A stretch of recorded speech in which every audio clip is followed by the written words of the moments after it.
Close your eyes, exhale, feel your body relax, and let go of whatever you're carrying today. Well, I'm letting go of the worry that I wouldn't get my new contacts in time for this class. I got them delivered free from 1-800-CONTACTS. Oh my gosh, they're so fast. And breathe. Oh, sorry. I almost couldn't breathe when I saw the discount they gave me on my first order. Oh, sorry. Namaste.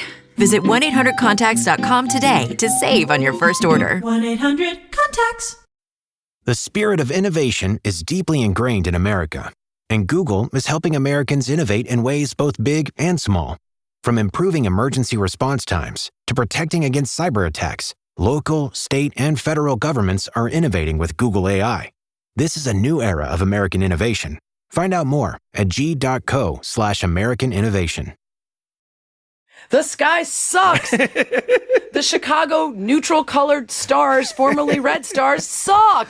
And I'm like, damn it. I've been working so hard, and while they were in championship games and winning championships, no one cared. And now that they're paying attention, they suck.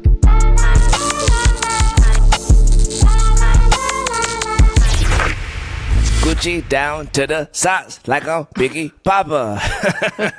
Welcome back to the alley oop. I am joined today by my big sister, the commissioner herself, host of Good Game with Sarah Spain. You better act right when the commissioner's in town. You already know that, though. You already know I'm on my best behavior right now and moving forward for at least the next 30 minutes. You feel me?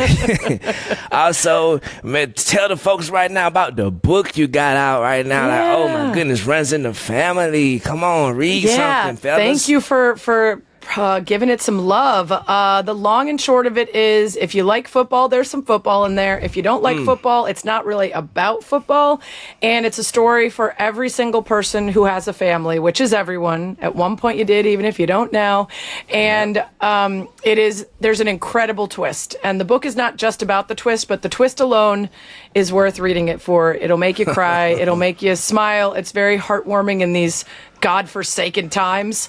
And I wrote it with the running backs coach for the Las Vegas Raiders. He's previously been with Notre Dame, USC, the Chiefs, a bunch of other places, but worth reading if I do say so myself. And if I do say so myself, it's also worth an audiobook listen if you're out there. You feel me? Come on now. Yes, I have friends who are mad at me because they're walking their dogs, like crying down the street, and they're like, people are staring at me. I'm like, it's a book. I'm reading a book.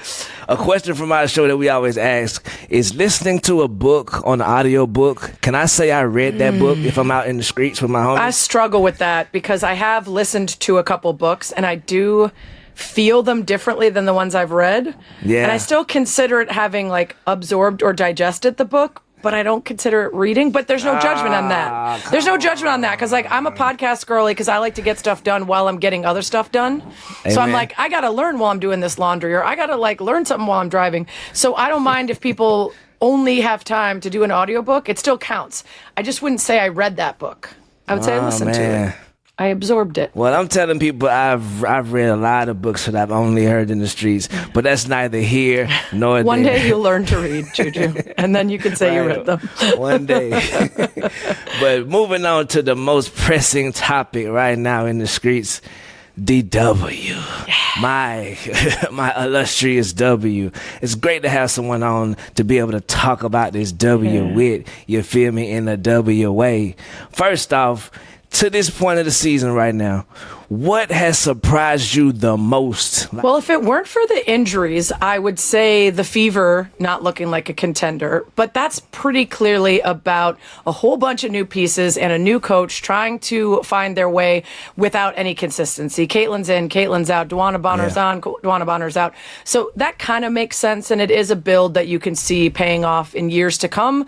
So the Fever, I'll say, is pretty well explained. I would even say the Liberty, I'm a little surprised that losing Jonquel Jones shut them down so bad, but you got a potential championship hangover, and you've got, a very important player that missed a lot of time. I will be very interested to see the Liberty in the second half of the season, especially being dogs and adding Emma Miesemann. Like, there we go. I'm glad you said it. like they didn't have enough talent already. Like, and now you go and add this multi-time like European MVP who has been in the W before and played great. So I think the most surprising is actually the Mystics. My producer Mish is a huge Mystics fan, and at the beginning of the season, I was arguing with them about which of our teams would be more.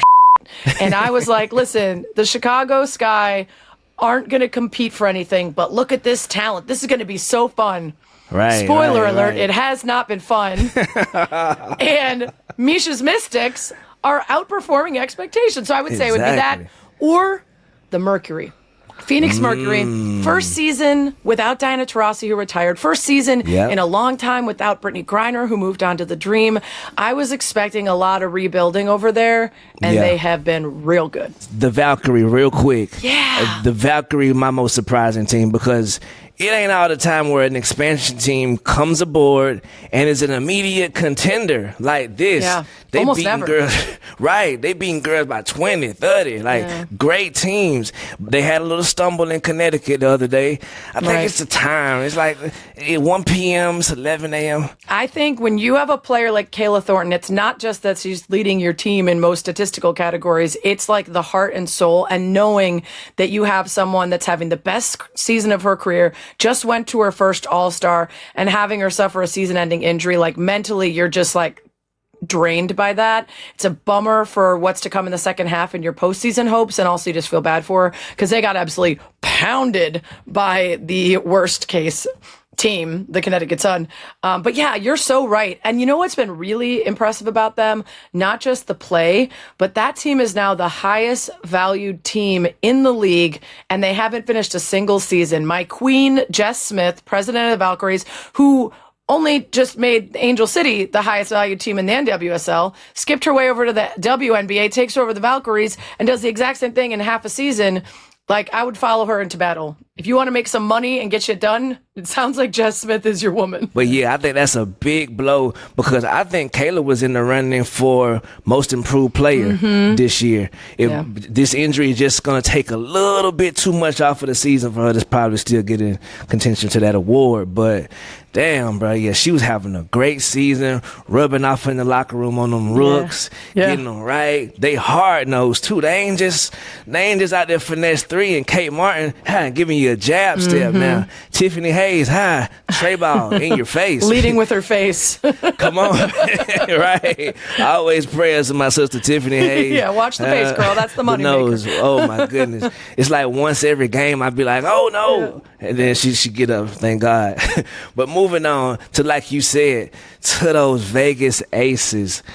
I think right now their biggest problem to date is they can't get the gold mamba to even be the orange, red, pink.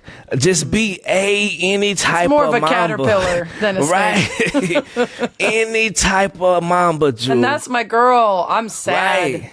I had such high hopes for her. Right. I feel like, but I still, like, yesterday, the flashes are there. I feel like if they can find out the combination to the chemistry set they have in Las Vegas, where they can get jewel to jewel a little bit, while Jacks, while Asia's, and while Chelsea behind the backs. That's gonna be scary to face if they just figured it out, right? And it's, let's say, round one of the playoffs, right? We've seen it in the past with teams that have found their stride right before the postseason and come out of lower seeds to win. Chicago Sky are a great example of that in their championship season.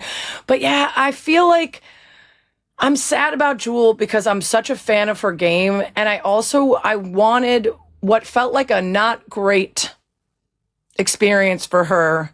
At the end of her time, I wanted her to get to a new spot and thrive and have a good experience. And it's been a rough start in Vegas. She just hasn't found her groove yet. And then to your point in general, it's just consistency. They have the talent. That's very clear. And so I feel like Becky Hammon, on the moments where she really lets loose in the post-game presser, she always has the same messages, which is like, I don't know who's going to show up for me on a given day. I don't know what kind of effort I'm getting. I don't know what kind of defensive stops. I don't know who's going to show up and be hitting shots. And that's so hard to coach, and it's so hard to work through, because it is just, how do you get a whole team to buy in and make it happen? And you have to wonder about the pieces that left. And, you know, if I had the time and if my whole job was just scouting and analyzing W games, I would really be looking at old tape and trying to figure out the biggest differences in the style of Kelsey Plum versus Jewel Lloyd, the players that they've lost in the last couple of years since their championship teams to now that might have felt like supporting cast, but were like glue gals that made the whole thing work. Moving on to a little bit, kind of the same vicinity area. Way too early to tell right now, but there's a race for that 8th happening right now. Mm-hmm. What is your early prediction? Who do you predict will get that 8th and final spot in the playoffs this year? I'm looking at the standings now at this very moment that we speak. Okay. We got a couple teams all bunched together. You know who is absolutely shocking me? Is the Los Angeles Sparks have won 5 games in a row. And guess who just got cleared to return to play? Our girl Cam Brink, who's been out 13 months after that ACL meniscus. I had pretty much given up on the Sparks. They had a slow start to the season. You weren't sure. You know, I was actually at the opening game, Sparks Valkyries, when Kelsey Plum went off, and I was like, oh, okay, this is how it's going to be. She's going to get 35 every night. And then it wasn't that, and they struggled. But also, they've got this magical Julie connection now that's happening with Van Loo arriving. And I'm interested to see if they can keep it up. They've beat a couple good teams during this 5-game winning stretch. And I think the Valkyries, unfortunately, I was pretty confident in their chances of maybe eking in, but without Kayla Thornton, I'm a little bit worried about their staying power. So to me, I mean, the Sticks, Yeah.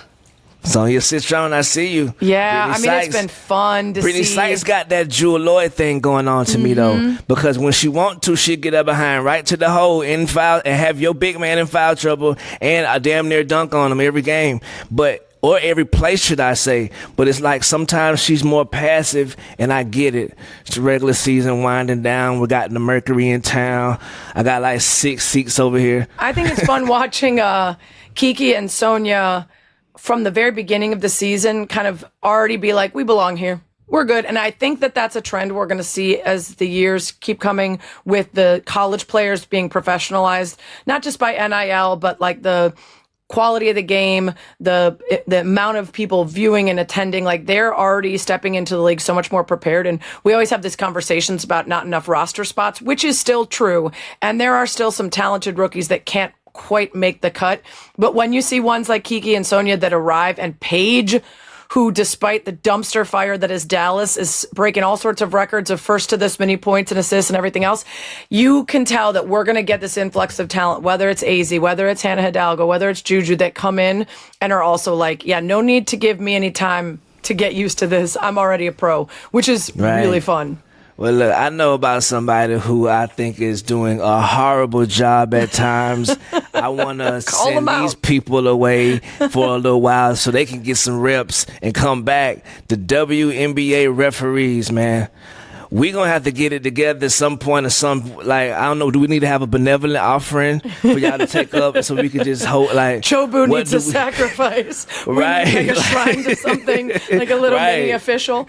Exactly. What can we do, y'all? Because, is there like I said, I want to sign up to be a WNBA ref. They might let you in based on the quality that's happening right now. You might be just thrown right out there.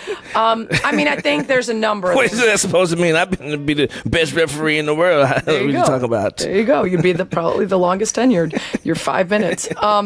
That's part of the problem is, as in so many spaces in the world and in sport, when people get really competent, they send them to the men's side. And the women's game isn't always a destination for everyone. And so if they're shuffling their best refs and using the W as a sort of incubator to bring talent up to the NBA side, then you're not only losing the best talent, but you're also, again, getting rid of anyone with veteran experience. So we've got new people in there. We also seem to have very different ideas on any given night about what qualifies as a foul, how physical to let them play. Moving screen. all the stuff. And like, the problem isn't just how frustrating it is for players or gamblers or viewers. It's also a subliminal, subconscious message you're sending to people about the value of the product. And this is something that has plagued women's sports in a million different ways over the years, from everything from game experience, which was piddly diddly, to what kind of production value is on your screens, right? Are you watching a game that somehow only has like 2 TV angles and looks like it was shot on like a home video? Those things. And I remember talking to a friend of mine who worked in production and is a director for TV and digital, and said, you might not even know why you're changing the channel. It might not even be like, I know my brain is telling me this product isn't that great, or I don't like this camera angle or whatever. You might not even know it. You might just be flipping. It bothers you. Like, I'm trying to remember, was it the Dream that had the court that like I can't watch games on? It like wait a second now. Okay. What's wrong with talk about the gray on the glossy gray? I'm not sure, so I haven't watched a Dream game in a little while, but I think it was Sky Dream. The Sky were wearing like light blue with navy. The Dream were wearing navy with light blue, and the court was navy with light blue, and I was like, what the am I watching? I can't tell Sunday. That was what's rough. a player, what's a court, which team they're on. So anyway. That was rough. You win. That was not subliminal for me. I was like, I'm turning this off because I can't even focus. But a lot of times people don't even know why. And something like officiating, where you're so frustrated watching about what you're seeing on the court that you're like, man, I'm turning this off. This sucks. That's bad for the product and the game and the league. So it's not just frustrating. It's really telegraphing people a message about whether you think that this league is worthy of paying people enough to stick around and paying people enough for it to be a destination, which, man, it's been frustrating. Bruh, see, that's what I got my sister on right now. She give you the Socrates philosophical Dr. Phil way, or why the referees are ass. The piddly diddlies. The refs are ass, but it's what she means. You feel me? I'm y'all's translator. Thank you. Yes, you for the me? people. Right. But yeah, man. So we're gonna get some early predictions. Title. I'm talking about right now. I feel like Emma Messiman changes every single idea I already had that I had in my head. Also, too, by the way, my team I think is going to get that A spot is also your LA Sparks, because Ray Burrell, I see you. Azare, wake her up. Rakia, wake her up. De'Erica Hamby. Rakia's been going off. Right, wake her up. I feel like, and they woke up right now, and they getting the potions right in the levels, evil style.